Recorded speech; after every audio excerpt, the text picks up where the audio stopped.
अभी हम लोग नेक्स्ट अपना लोडिंग के ऊपर मूव करेंगे। तो मैं स्क्रीन अपना शेयर कर रहा हूँ। तो यहाँ पे था हमारा लाइव लोड जो हम डिस्कस कर चुके हैं।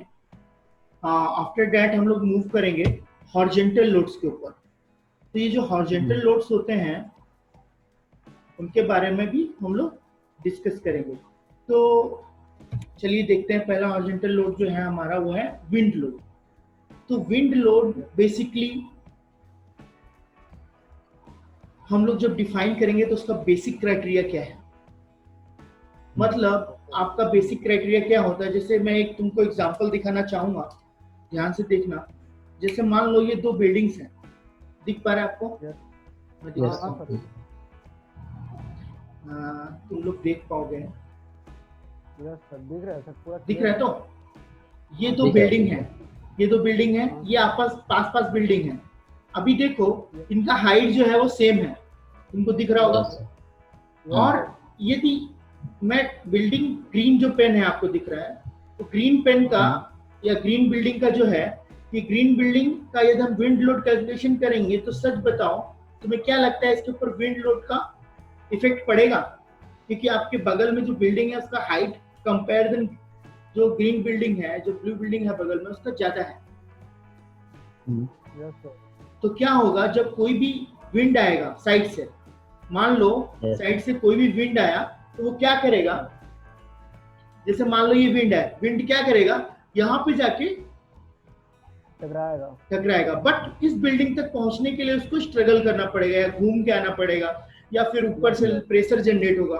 बट उतना इफेक्ट नहीं करेगा जितना आपका ग्रीन मतलब ब्लू बिल्डिंग के ऊपर होगा। तो यहाँ पे मैंने यहाँ पे अपनी स्लाइड में इंक्लूड किया है कि जो आपका बिल्डिंग है, विंड लोड जो है वो आपका हाइट ऑफ द बिल्डिंग के ऊपर डिपेंड करता है। तो हाइट ऑफ द बिल्डिंग के ऊपर, हेलो, हाँ सर, एक सेकेंड ना,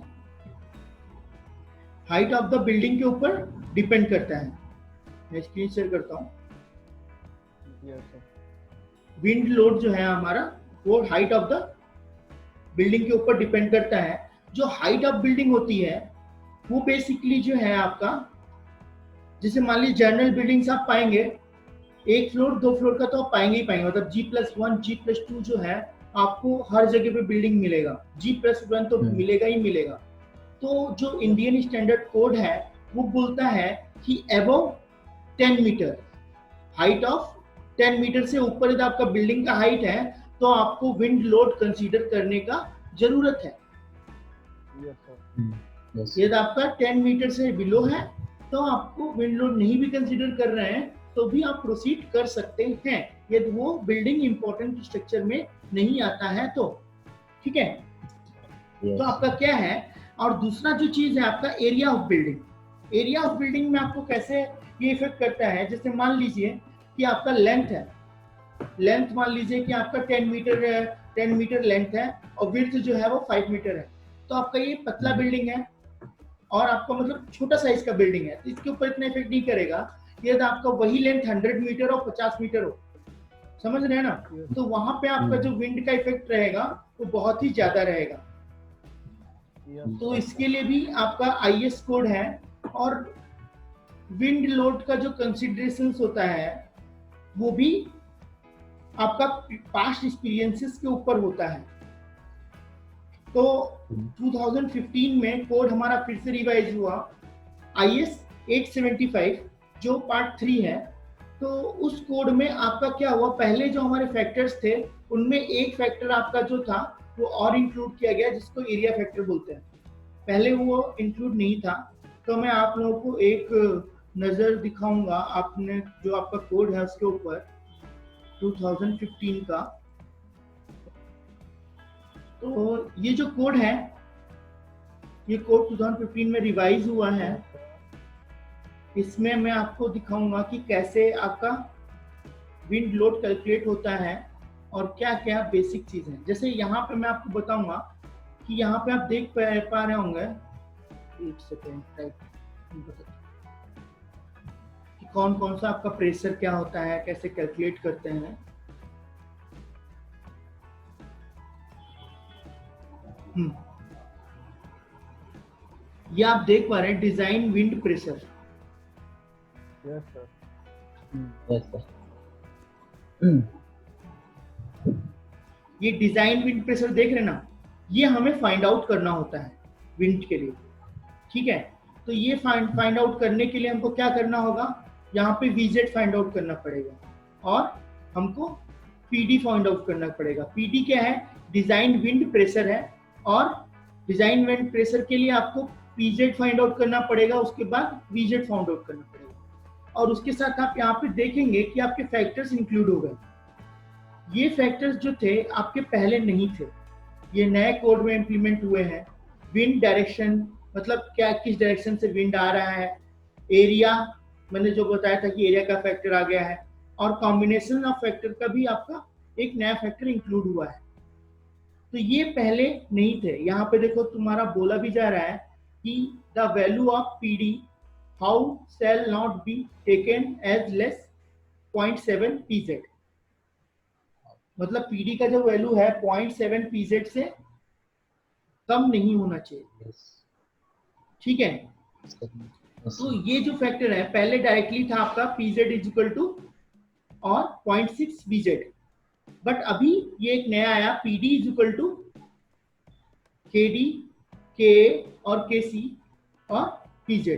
तो ये टेक्ला जो है ये इसमें क्या करता है, आपका ऑटोमेटिक लोड कंसिडरेशंस को इंक्लूड करता है। जो आपका नया वर्जन आएगा उसमें जो आपका नया कोड है वो इम्प्लीमेंट रहेगा, तो आपको उसका टेंशन नहीं लेना है। बट आपको पता होना चाहिए कि एग्जैक्टली लोड कैलकुलेट होता कैसे है। तो आपका डिजाइन जो विंड प्रेशर है वो ऐसे कैलकुलेट होगा, और मैं VZ के ऊपर मूव करूंगा, ऊपर साइड में आपको VZ मिल जाएगा। तो VZ कैसे कैलकुलेट होता है वो भी आप देखेंगे। VZ जो है आपका जो बेसिक विंड स्पीड है, और उसके साथ आपके 4 फैक्टर रहते हैं, K1, K2, K3 और K4। इसके बारे में आप अवेयर होंगे। आपको जो मैंने नया फॉर्मूला दिखाया वो अभी नया आया है, नए कोड में है, और जो पुराने फॉर्मूलाज हैं उससे आप अवेयर होंगे। जैसे यहाँ पे आप देख पाएंगे आपका जो है K1 फैक्टर, रिस्क फैक्टर आप जिसे बोलते हैं, वो डिपेंड करता है आपका कि आपका जो बिल्डिंग का हाइट कितना है और कितने ईयर्स के लिए आप उसको मूव कर रहे हैं, और उसका एरिया, फिर टेरेन आता है आपका। उसके बाद आपका नेक्स्ट फैक्टर होता है आपका कोफिशिएंट, रिस्क कोफिशिएंट। उसके बाद आपका आता है बेसिकली आपका जो ये फैक्टर्स हैं ये टोपोग्राफी फैक्टर होता है। उसके बाद आपका होता है K4 जो आपका इंपॉर्टेंस फैक्टर होता है, जो आपका साइक्लोनिक रीजन के लिए लिया जाता है। ये भी जो फैक्टर है ये भी रिसेंटली ही ऐड हुआ है, बट इससे पहले आ गया था वो।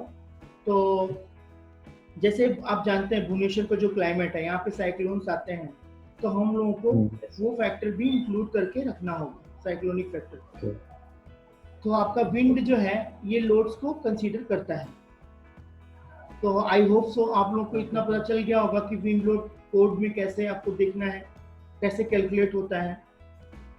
Yes sir. तो हम लोग अभी मूव करेंगे, आपका नेक्स्ट जो है वो है आपका सेस्मिक लोड। ये सेस्मिक लोड क्या होता है, आपका डिपेंड करता है area of building. Area of building के ऊपर डिपेंड करता है, और डिपेंड करता है आपका टाइप ऑफ सॉइल। एक सेकेंड, टाइप ऑफ सॉइल मतलब आपका जो वहाँ पे जो सॉइल है वो कौन किस टाइप का है, और वेट ऑफ बिल्डिंग। 3 फैक्टर्स हैं, उसके ऊपर डिपेंड करता है आपका ये IS कोड। और जो ये IS कोड है IS 1893 2016 में आया। जब ये जो कोड है सिस्मिक का, ये आपका जब कोई बड़ा अर्थक्वेक आता है तो रिवाइज होता है। जो आपका पिछला जो कोड था वो था 2002, क्योंकि आपका उसके अराउंड बहुत भुज अर्थक्वेक आया था, तो वहां पे हमारा एक जोन जो है वो रिड्यूस कर दिया गया था, क्योंकि भुज जो आपका भुज तो था वो जोन 1 में आता था, और जोन 1 में ही सबसे डिजास्टर भूकंप आया। तो वहां पे क्या होता है कि आपका प्रीवियस डाटास को लेके आपका कोड रिवाइज होता रहता है। जैसे अभी रिसेंटली आपका अर्थक्वेक आया था नेपाल में 2015 Yes, में, 16, तो 15 हाँ 15 के अराउंड आया था। तो उसमें क्या हुआ कि आपका 2016 में जो है कोड रिवाइज हो गया, जिसमें बहुत Yes, सारे एरियाज का जोन चेंज हो गया।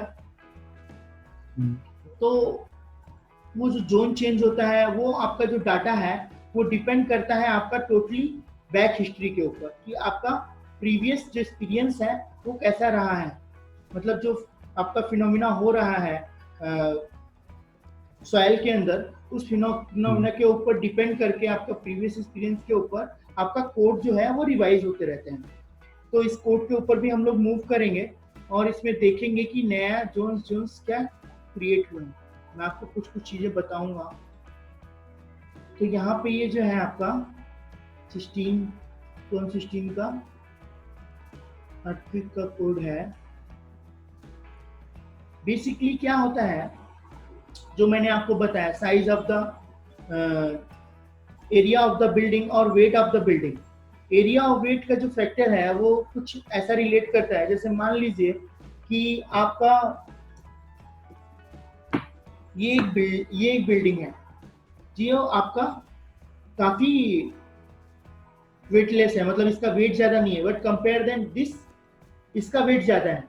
तब जब इसके ऊपर भूकंप आएगा आपका, तब इसका जो ये इसको बोलते हैं आइसोलेशन, समझ रहे हो ना, मतलब ये आइसोलेट करेगा, वाइब्रेट करेगा। तो इसका जो वाइब्रेशन है वो काफी टाइम तक रहेगा, कंपेयर देन दिस ये आपका स्टेबल हो जाएगा जल्दी। बट ये जो है जल्दी स्टेबल नहीं होगा, जितना ज्यादा वेट होगा उतना ही ज्यादा आपका डिजास्टर को जो एक्शन है वो टेक अवे कर सकता है। तो बेसिकली जो है आपका यहाँ पे आप देख पाएंगे कि यहाँ पे जो कॉम्बिनेशन है उनके बारे में भी डिस्कशन हुआ है। मैं अभी आपको लेके जाता हूँ। यहाँ पे आप देखिए, यहाँ पे जो है ये देखिए, जो ये कोएफिशिएंट है AH क्या होता है Z/2।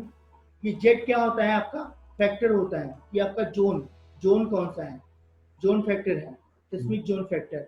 और SH/G जो है वो आपका सॉइल के ऊपर डिपेंड करता है। देखिए यहाँ पे लिखा हुआ है design acceleration coefficient of different type of soil normalise with the peak ground acceleration corresponding to the natural period time. मतलब आप हेलो, हाँ सर, तो आपका नेचुरल टाइम के लिए ये यहाँ पे डिफाइन किया गया। यहाँ पे आप देखेंगे SA/G का यहाँ पे आपका दे भी दिया है कि आपका जो टाइम है वो 0.1 सेकेंड के लिए इसका इतना वैल्यू होगा।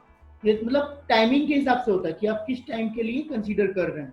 तो आपका ये सभी वैल्यूज जो है, और उसके बाद आपका टाइप ऑफ सॉइल के ऊपर कि आपका हार्ड सॉइल है या मीडियम स्टीप सॉइल है या फॉर सॉफ्ट सॉइल है, तो उस चीज के ऊपर ये डिपेंड करता है SA/G। और जो आपका R है वो आप यहाँ पे देख पाएंगे रिस्पॉन्स रिडक्शन फैक्टर है, जो आपका डिपेंड करता है कि टाइप ऑफ स्ट्रक्चर कैसा है, मतलब जो स्ट्रक्चर है वो किस टाइप का है। और आपका जैसे ये इम्पोर्टेंस फैक्टर जो आपको यहाँ पे दिख रहा होगा कि आपका ये जो बिल्डिंग है वो किस टाइप का बिल्डिंग है, बिजनेस बिल्डिंग है या आपका लाइफ लाइन, मतलब बोलते हैं ना कि हॉस्पिटल है जैसे मान लीजिए, या आपका असेंबली बिल्डिंग है, या आपके ऑफिसेस हैं, या आपका रेसिडेंशियल बिल्डिंग है। तो इन सबको देखते हुए आपका फैक्ट इम्पोर्टेंस डिफाइन होता है। और मतलब यूटिलिटीज को ध्यान रखते कि जैसे मान लीजिए मॉल है, तो मॉल में पब्लिक कितना ज्यादा रहेगा, बहुत ज्यादा रहेगा, तो उसको एक इम्पोर्टेंस बिल्डिंग में जाएगा, तो उसके अंदर हम लोग 1.5 को कंसीडर करेंगे। अब जैसे ऑफिस है, ऑफिस में इतना ज्यादा तो नहीं होता लोग, तो उसे हम लोग बिजनेस बिल्डिंग में कंसीडर करेंगे। और जो आपका रेसिडेंशियल है, जैसे एक बिल्डिंग एक डुप्लेक्स है, तो उसमें 5 लोग 6 लोग, तो कहने का मतलब है कि आपका डिपेंड करता है कि आप किस टाइप के बिल्डिंग में स्टे कर रहे हैं, किसका डिजाइन कर रहे हैं। तो बिल्डिंग का यूज भी जानना बहुत जरूरी है सिस्मिक लोड के लिए। और है आपका यहाँ पे देखिए, यहाँ पे भी दिखाया गया है कि आपका हार्ड परसेंटेज के लिए क्या क्या, मतलब जो प्रेशर होता है आपका सॉइल का, उसके बारे में भी यहाँ पे डाटा दिया गया है। और भी कुछ मैं आपको दिखाता हूँ। जैसे मैंने आपको सिस्मिक जोन फैक्टर्स के बारे में बोला था, तो यहाँ पे देखिए आपका जोन 1 जो मैं बताया था आपको रिमूव हो गया 2002 में जब कोड आया। तो यहाँ पे देखिए आपका जेट फैक्टर जो है वो सेकेंड जोन से स्टार्ट होता है और उसका वैल्यूज है 5th जून तक। तो आपके जो जोन है वो 4 ही होते हैं, पहले 5 होते थे। यहाँ पे आप देख पाएंगे तो आपको जोन्स कैसे डिवाइड हुआ है इंडिया वो भी यहाँ पे दिया गया है कि जोन 5 कहाँ कहाँ पे है। जैसे नेपाल के पास आप देखिए यहाँ पे पहले जो था ये जो 4 जोन आप देख रहे हैं ये जोन 3 था, अभी इसको क्या कर दिया गया है जोन 4 में कर दिया गया है। आप देख पाएंगे ये सब जोन 4 में आता है। फिर ये जो जहां जहां पे आपका जैसे भुज में बोला था आपका जोन 5 में चला गया, पहले ये जोन 1 में आता था जब आपका 2002 के पहले जब कोड था तो वो जोन 1 में आता था। यहाँ पे आप देख पाएंगे ये जो एरिया है इस एरिया में ये जो एरिया है इस एरिया में आपका जो है ये जोन 5 में रहता है। जो आपको ब्लू दिख रहा है वो जोन 2 है। आपका जो भुवनेश्वर है वो जोन 3 में आता है, येलो में आता है। मगर ये जो एरिया है जितना भी अधिकतर आपका यहाँ पे पटना जो है आपका जोन 4 में आता है अभी, और भी है जो आपका चेंज हुए हैं। ये पहले जोन 3 में और जोन 2 में आते थे बट अभी चेंज हो गया है आफ्टर नेपाल अर्थक्वेक। तो यहाँ पे मैं और एक हाँ बोलो। डेंजर कौन होता है? सबसे ज्यादा डेंजर है जोन 5 आपका। ओहो, उसके बाद 4। हाँ वो सबसे ज्यादा डेंजर है आपका। और भी मैं आपको एक चीज दिखाऊंगा अभी, जैसे मैंने आपको बोला था ना इम्पोर्टेंस फैक्टर, ये देखिए यहाँ पे देखिए आपको दिखेगा,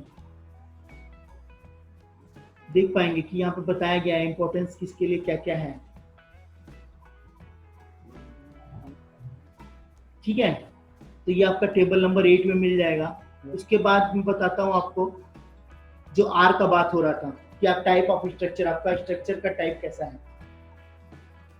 तो आप यहां से देख सकते हैं रिस्पांस रिडक्शन फैक्टर, ये आपका table number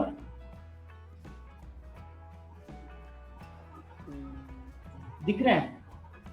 yes sir. Yes. यहाँ पे आप देखिए मूवमेंट फ्रेम, तो आपका कौन सा स्टील है या सिंपल है। ऑर्डिनरी मतलब जैसे नॉर्मल बिल्डिंग्स के लिए जो ऑर्डिनरी जैसे जो रेसिडेंशियल बिल्डिंग है तो ये ऑर्डिनरी मूवमेंट रजिस्टिंग फ्रेम है, या आपका कोई स्पेशल टाइप का आपने मूवमेंट रजिस्टिंग फ्रेम बनाया है, मतलब आपने जो कॉन्सेप्ट लगाया है, जो मतलब जो आपका फ्रेम है, जो बीम कॉलम का जो अरेंजमेंट है वो नॉर्मल है या कुछ स्पेशल केस है। तो स्पेशल केस के लिए आपको अलग से लेना पड़ेगा फैक्टर का वैल्यू, जैसे 5 है यहाँ पे। जो आपका ऑर्डिनरी है मतलब जो जनरली लिया जाता है उसके लिए आपका 3 है। स्टील बिल्डिंग के लिए आप देख रहे हैं 3 है, ऐसे इसका स्पेशल के लिए 5 है। फिर आपका ब्रेस्ड फ्रेम है, मतलब जहाँ पे आप देखे होंगे कि स्टील स्ट्रक्चर में भी आपका जो होता है ब्रेसिंग्स लगा होता है। तो उन सब के लिए अलग अलग टाइप ऑफ स्ट्रक्चर्स के लिए आपका स्ट्रक्चर वॉल, जैसे जहाँ पे शियर वॉल प्रोवाइड किया जाता है तो उसके लिए भी आपका अलग अलग लोड्स हैं आपका, जो फैक्टर्स हैं जो आपको कंसीडर करने होंगे। तो अभी सब हम लोगों ने सभी पॉइंट शायद क्लियर कवर कर लिया है। समझ में आ रहा है आप लोगों को जो मैं बोल रहा हूँ? Yes sir. हाँ, तो ये जो है आपका यहाँ से फाइंड होता है सेस्मिक लोड, आपका कोड IS 1893 पार्ट 1 2016 से आप बेसिक कोड है आपका। उसके बाद भी पार्ट 2, पार्ट 3, पार्ट 4 भी है, तो उसके अंदर और भी डिटेल्ड है, बट बेसिक जो हमको कंसिडरेशन ध्यान रखना है वो यहाँ पे आपको मिल जाएगा। तो बेसिकली आज हम लोगों ने आपका क्या किया कि यहाँ पे जो है लर्न किया कि टाइप ऑफ जो लोडिंग है आपका वो बिल्डिंग के ऊपर कैसे रिएक्ट होता है, वर्टिकल, हॉरिजॉन्टल। उसके बाद आपका वर्टिकल में क्या क्या आता है, आपका डेड लोड आता है, फिर आपका लाइव लोड आता है। उसके बाद आपका हॉरिजॉन्टल फोर्सेस में क्या आता है, जैसे कि आपका विंड लोड है, अर्थक्वेक लोड है, सेस्मिक लोड है, तो और भी बहुत सारे लोड हैं, जैसे आपका स्नो लोड हुआ, टेम्परेचर लोड हुआ। तो ये सब लोड भी कंसीडर होते हैं, बट जनरली आपको ये 4 लोडों के बारे में तो ध्यान रखना ही रखना है फॉर बिगिनिंग। जहाँ आप कोई स्पेशल स्ट्रक्चर करेंगे या कोई बड़ा स्ट्रक्चर करेंगे तो वहाँ पे आप बाकी लोड्स के ऊपर भी मूव कर सकते हैं। तो यदि आपको कोई क्वेश्चन हो या जानना है और कुछ छूटा है तो हम लोग प्रोसीड करेंगे। बोलिए राजदीप, जो भी बताएंगे उतना चीजें आपको क्लियर है? आप क्लियर है? तो थोड़ा आईएस कोड में थोड़ा एक बार रिवाइज करो। थोड़ा आईएस कोड पढ़ना पड़ेगा आईएस सर। ठीक है, तो आप लोगों को मैं ऐसा करता हूँ, जो आईएस कोर्स जो मैं बताया हूँ उसका कैसे लोडिंग कैलकुलेट होगा उसको मैं दिखाऊंगा थोड़ा सा, क्योंकि आपका जो टेक्ला सॉफ्टवेयर है वो बहुत इजी सॉफ्टवेयर है, वो विद इन 3 डेज आपका खत्म हो जाएगा। जैसा आपका स्केचअप है ना, at it is he Tekla है। आपको कल मैं दिखाया भी था, बिल्कुल सेम ही है, मतलब बहुत ज्यादा आपको एफर्ट नहीं लगाने हैं। बट वो जो लोडिंग लग रही है, जो रिएक्ट हो रहा है, उसका यदि बैक हैंड नहीं लर्न कर पाएंगे तो आपको जो फ्रंट में वर्क हो रहा है वो समझ में नहीं आएगा। समझ पा रहे हैं? तो जो रिजल्ट्स आएंगे उनसे उनको लेके आप कंफ्यूज हो जाओगे कि यार मैंने तो ऐसा किया था बट ऐसा रिजल्ट क्यों आया। तो हम लोग उसके ऊपर फोकस करेंगे और आपका कैलकुलेशंस में कुछ दिखाऊंगा, विंड लोड कैलकुलेशन एक दिखाऊंगा और एक सेस्मिक लोड कैलकुलेशन दिखाऊंगा, जिसको आप लर्न करके आगे प्रोसीड कर सकते हैं। क्लियर है रवि? Yes sir. तो ये जो आपका स्लाइड है, ये वीडियो तो आपको शेयर हो जाएगा, इसको आप अच्छे से लिख लीजिएगा और एक बार रिवाइज जरूर कर लीजिएगा। और जितने भी कोड आपको बताए गए हैं उनको आप लोग एक बार देखेंगे जरूर। अभी उसके ऊपर ज्यादा वर्क नहीं करना है, बट आप उसके साथ फैमिलियर हो जाइए, क्योंकि जब हम नेक्स्ट अपनी लोडिंग जब डिस्कस करेंगे या हम लोग डिजाइन लोड्स लगाएंगे तो वहां पे आपको ऐसा फील नहीं होना चाहिए कि नहीं यार this is new for me. ठीक है, तो ठीक है, आज के लिए हम लोग इतना ही रखते हैं। तो हम लोग नेक्स्ट क्लास में मिलेंगे। ठीक है, ओके सर। हाँ। Thank you sir.